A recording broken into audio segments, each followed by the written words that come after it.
नमस्कार, जय जोहार। छत्तीसगढ़ न्यूज में आपका बहुत बहुत स्वागत है। चलिए देखते हैं आज की 25 फटाफट काम की और महत्वपूर्ण बड़ी खबरों को।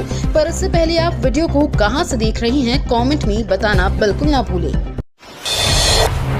सीएम विष्णुदेव साय बोले, संतों का आशीर्वाद छत्तीसगढ़ को मिलता रहे। छत्तीसगढ़ के राजनांदगांव में आचार्य श्री विद्यासागर जी महाराज के प्रथम समाधि स्मृति महोत्सव को मुख्य अतिथि के तौर पर संबोधित किया और श्री 1008 सिद्ध चक्र विधान विश्व शांति महायज्ञ में शामिल हुए। इस दौरान अमित शाह ने आचार्य श्री विद्यासागर जी की स्मृति में 100 रुपए का स्मारक सिक्का, डाक विभाग का 5 रुपए का विशेष लिफाफा, 108 चरण चिन्हों व चित्र का लोकार्पण और प्रस्तावित समाधि स्मारक विद्यायतन का शिलान्यास किया। छत्तीसगढ़ के 25.49 लाख किसानों के खातों में भेजी जा रही है बोनस की राशि। छत्तीसगढ़ के किसानों के लिए एक बड़ी राहत भरी खबर है। राज्य सरकार ने फरवरी में किसानों को धान का बोनस देने के अपने वादे को पूरा कर दिया है। प्रदेश के किसानों को 800 रुपए प्रति क्विंटल के हिसाब से धान का बोनस मिलेगा। राज्य सरकार ने जिला सहकारी बैंक के खातों में राशि ट्रांसफर करना शुरू कर दी है। बिलासपुर जिले में भी किसानों के खाते में राशि जमा की जा रही है। मुख्यमंत्री विष्णुदेव साय करेंगे 12,000 करोड़ रुपए का एक मुश्त भुगतान। छत्तीसगढ़ की मुख्यमंत्री विष्णुदेव साय ने किसानों के लिए बड़ी घोषणा करते हुए बताया कि राज्य सरकार धान खरीदी के अंतर की राशि के रूप में 12,000 करोड़ रुपए के भुगतान करने जा रहे हैं। उन्होंने सोशल मीडिया प्लेटफॉर्म एक्स पर इस महत्वपूर्ण फैसले की जानकारी साझा की और कहा कि हमारी सरकार ने जो वादा किया था उसे पूरा करने का समय आ गया है। सीएम साय ने कहा कि उनकी सरकार ने पहले ही वादा किया था कि धान खरीदी के बाद अंतर की राशि जल्द ही किसानों को दी जाएगी। छत्तीसगढ़ सरकार का सुशासन और पारदर्शिता की ओर बड़ा कदम। मुख्यमंत्री विष्णुदेव साय ने कहा कि सरकार सुशासन को सशक्त बनाने और प्रशासनिक प्रक्रियाओं को पारदर्शी, प्रभावी और त्वरित बनाने के लिए प्रतिबद्ध है। इसी दिशा में 1 जनवरी 2025 को विभागीय सचिवों की बैठक में सभी विभागों और कार्यालयों में ई ऑफिस को लागू करने के निर्देश दिए थे। उन्होंने कहा कि सामान्य प्रशासन विभाग की अधिकांश फाइलें ई ऑफिस के माध्यम से ही निपटाई जा रही हैं और सभी विभागों में इसका पूर्ण क्रियान्वयन 31 मार्च 2025 तक सुनिश्चित किया जाएगा।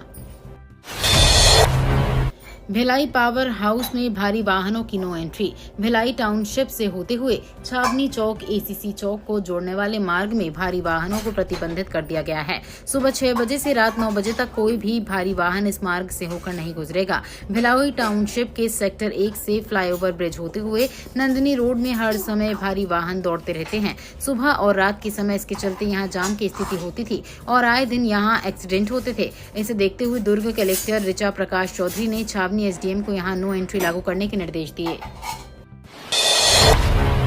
4 साल में 2 करोड़ ग्रामीणों को मिलेगा पक्का मकान। केंद्र सरकार ने की है बड़ी प्लानिंग। ग्रामीण विकास राज्य मंत्री डॉक्टर चंद्रशेखर पेम्मानसानी ने राज्यसभा में प्रधानमंत्री आवास योजना ग्रामीण को लेकर कुछ आंकड़े पेश किए हैं। उन्होंने बताया कि वित्त वर्ष 2024 से 25 से 2028 से 29 के दौरान प्रधानमंत्री आवास योजना ग्रामीण के तहत 2 करोड़ ग्रामीणों को पक्के मकान दिए जाएंगे। इस प्रस्ताव को मंजूरी मिल चुकी है। अब सुधरेगा राज्यों के सरकारी अस्पतालों का स्वास्थ्य। नहीं सुधारी तो केंद्र से मिलने वाले बजट में होगी कटौती। सरकारी अस्पतालों में गुणवत्ता सुधार मानकों को ठीक नहीं करने पर राज्यों को अगले साल राष्ट्रीय स्वास्थ्य मिशन में केंद्रीय मदद में कटौती का सामना करना पड़ सकता है। केंद्र सरकार ने इस मदद की शर्तों में राष्ट्रीय गुणवत्ता आश्वासन मानक प्रमाणन भी जोड़ दिया है। NQAS के तहत सरकारी डिस्पेंसरियों और अस्पतालों में सुविधाओं व सेवा गुणवत्ता को लेकर प्रमाण पत्र हासिल करना होता है। छत्तीसगढ़ वॉरियर्स ने पहले मैच में जमाया कब्जा। 2 खिलाड़ियों ने जड़ा जबरदस्त अर्धशतक। राजधानी रायपुर स्थित शहीद वीर नारायण सिंह अंतर्राष्ट्रीय क्रिकेट स्टेडियम में लेजेंड 90 क्रिकेट लीग का आगाज हो चुका है। उद्घाटन मैच छत्तीसगढ़ वॉरियर्स और दिल्ली रॉयल्स के बीच खेला गया। छत्तीसगढ़ वॉरियर्स ने दिल्ली रॉयल्स को 5 विकेट से हराया है। शिखर धवन की कप्तानी में दिल्ली रॉयल्स ने पहले बल्लेबाजी की। शिखर धवन की अगुवाई में टीम ने 15 ओवर में 7 विकेट पर 172 रन बनाए। पानी के लिए मचेगा हाहाकार। प्रदेश की भूजल स्तर को लेकर डराने वाली खबर।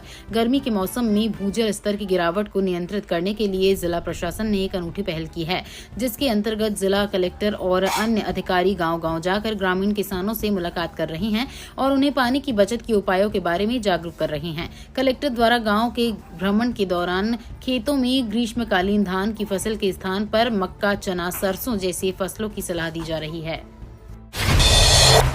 छत्तीसगढ़ वक्फ की 5,000 करोड़ की प्रॉपर्टी की जानकारी होगी सार्वजनिक। छत्तीसगढ़ वक्फ बोर्ड की संपत्तियों की जानकारी जल्द ही सार्वजनिक की जाएगी। इसके लिए IIT दिल्ली के सेंट्रल पोर्टल पर संपत्तियों की जानकारी डिजिटलाइज की जाएगी। इस संबंध में छत्तीसगढ़ राज्य वक्फ बोर्ड की मुख्य कार्यपालन अधिकारी ने समस्त जिला मुतवल्लियों को पत्र भेजा है, जिसमें वक्फ संपत्तियों की विस्तृत जानकारी मांगी गई है।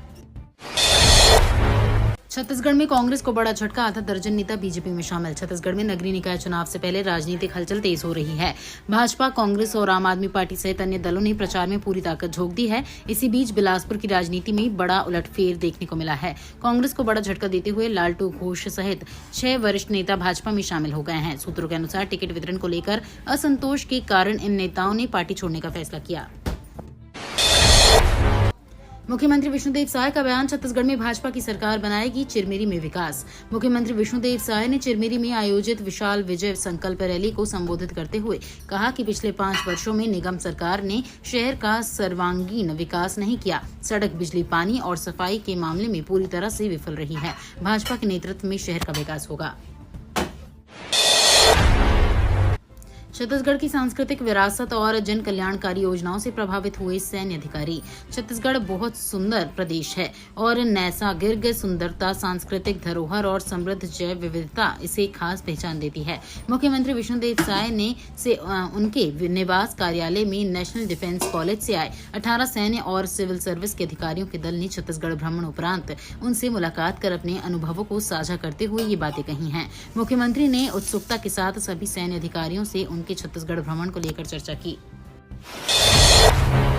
महाकुंभ के हवाई किराए में विमानन कंपनियों की मनमानी। हवाई कंपनियों की मनमानी के खिलाफ छत्तीसगढ़ सिविल सोसाइटी ने मोर्चा खोल दिया है। सोसाइटी का कहना है कि महाकुंभ के किराए को लेकर विमानन कंपनियों ने लूट मचा रखी है। अहमदाबाद से प्रयागराज का किराया 76,964 रुपए है, जबकि अहमदाबाद से वॉशिंगटन का किराया महज 50,200 रुपए है। इस प्रकार विमानन कंपनियों की मनमानी के चलते महाकुंभ का हवाई किराया वॉशिंगटन के किराए से भी आगे निकल गया है। छत्तीसगढ़ की वक्फ संपत्तियों का जल्द होगा खुलासा, सभी मुतवल्लियों को भेजा पत्र। छत्तीसगढ़ के वक्फ संपत्तियों का जल्द खुलासा किया जाएगा। इसके लिए CEO वक्फ बोर्ड ने प्रदेश के सभी मुतवल्लियों को एक पत्र भेजा है, जिसमें उन्हें मस्जिदों, मदरसों, दरगाहों, कब्रिस्तानों, दुकानों, कृषि भूमि, स्कूलों और प्लॉट्स की जानकारी भेजने के निर्देश दिए गए हैं। बता दें कि पत्र में मुतवल्लियों से वक्फ संपत्तियों की सभी प्रकार की जानकारी, जैसे कि संबंधित भूमि के दस्तावेज 12 फरवरी तक भेजने को कहा गया है।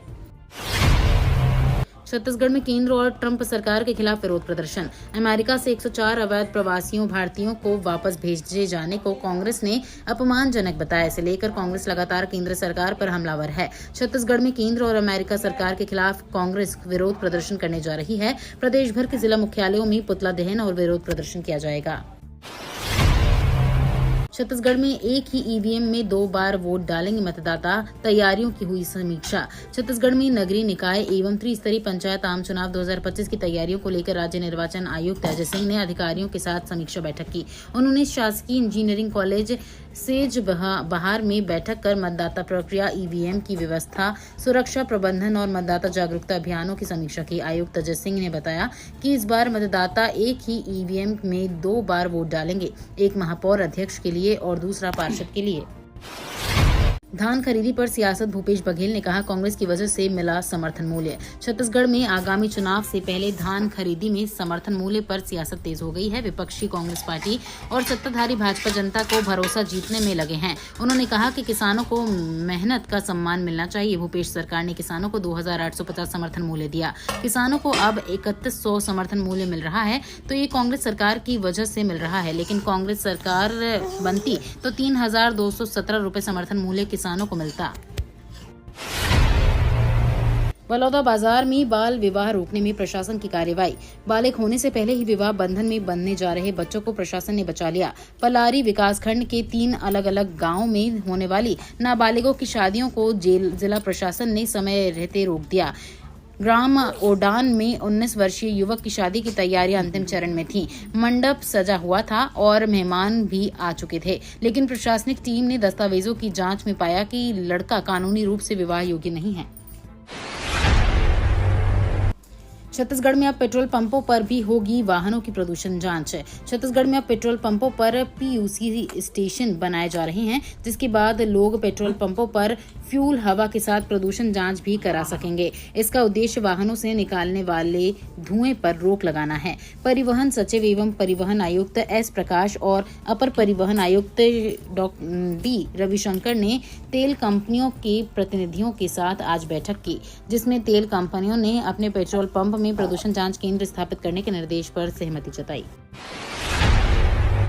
सरकार की मंथली टोल टैक्स पॉलिसी मिलेंगी स्मार्ट कार्ड। केंद्र सरकार जल्द ही टोल टैक्स पॉलिसी में बदलाव करने जा रहा है। अब वाहनों में monthly toll tax smart card बनाए जाएंगे। इसी से national highway authority of India के टोल प्लाजा पर टोल टैक्स का भुगतान होगा। इसको पूरे देश में लागू करने के लिए केंद्रीय सड़क परिवहन एवं राजमार्ग मंत्री नितिन गडकरी ने अधिकारियों को नीति बनाने के निर्देश दिए हैं, जिससे मंथली स्मार्ट कार्ड की सुविधा जल्द शुरू हो सके। नई आवक से मसूर के दाम गिरने की आशंका, आयात शुल्क लगाने पर विचार कर रही केंद्र सरकार। केंद्र सरकार ने दालों के घरेलू स्टॉक को बढ़ाने के लिए मसूर, चना समेत कई दालों के आयात को शुल्क मुक्त कर रखा है। इस बीच खबर सामने आ रही है कि 31 मार्च से पहले सरकार मसूर के शुल्क मुक्त आयात को खत्म कर इस पर ड्यूटी लगाने पर विचार कर रही है। सरकार ने अभी 31 मार्च तक आयातों को छूट दे रखी है। बिजनेस लाइन की रिपोर्ट के मुताबिक अंतर मंत्रालयी पैनल से मसूर पर ड्यूटी लगाने के प्रस्ताव को मंजूरी मिलने के बाद अगले हफ्ते नोटिफिकेशन जारी हो सकता है। 12 फरवरी को अमेरिका जाएंगे पीएम मोदी। पीएम मोदी 12 फरवरी से 2 दिवसीय दौरे पर अमेरिका जा रहे हैं। विदेश सचिव विक्रम मिस्त्री ने बताया कि पीएम मोदी अमेरिकी राष्ट्रपति डोनाल्ड ट्रंप के न्योते पर अमेरिका जा रहे हैं। इससे पहले वो 10 और 11 फरवरी को फ्रांस दौरे पर रहेंगे। पीएम मोदी का अमेरिका दौरा ऐसे समय पर हो रहा जब कथित अवैध भारतीयों को निकाले जाने के दौरान हुई बदसलूकी को लेकर बवाल मचा हुआ है। गिग वर्कर्स को पेंशन देने की तैयारी कर रही केंद्र सरकार, करोड़ों कर्मचारियों को मिलेगा लाभ। केंद्र सरकार ई कॉमर्स कंपनियों के साथ जुड़कर सेवा प्रदान कर रहे असंगठित क्षेत्रों को सामाजिक सुरक्षा के तहत पेंशन देने की तैयारी कर रही है। इसके लिए ऐसे कर्मचारी को EPFO के दायरे में लाने की दिशा में कदम उठाया जा रहा है। इस संबंध में कैबिनेट की मंजूरी के लिए जल्द ही एक प्रस्ताव पेश किया जा सकता है। मंजूरी मिलने के बाद साल भर के अंदर देश भर के करीब 1.25 करोड़ गिग वर्कर्स को पेंशन दिया जाएगा। छत्तीसगढ़ में तापमान में उतार चढ़ाव, आज को फिर पश्चिमी विक्षोभ होगा सक्रिय।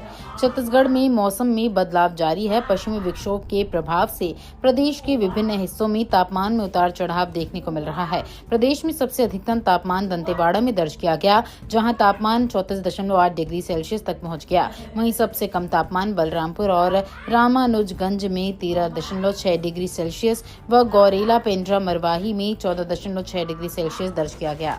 ये तो थी आज की बड़ी खबरें। अगर आपको न्यूज पसंद आई हो तो वीडियो को लाइक और शेयर करना बिल्कुल ना भूलें। धन्यवाद।